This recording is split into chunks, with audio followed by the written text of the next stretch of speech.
ওয়াল সময়ের কসম, ইন্নাল ইনসানা লাফি খসর, নিশ্চয় মানুষ ক্ষতিগ্রস্তের মধ্যে রহিয়াছে।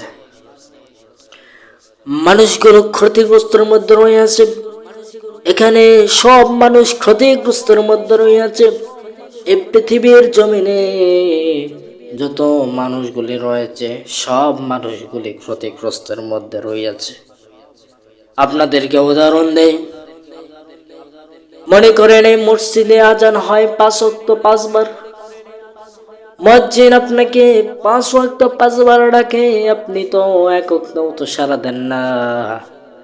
আপনাকে যে সময় দিয়েছেন, প্রথমত সময়ের কসম খাইছেন, দ্বিতীয়ত আমি আল্লাহকে যারা সময় দিবে না তারা ক্ষতিগ্রস্ত।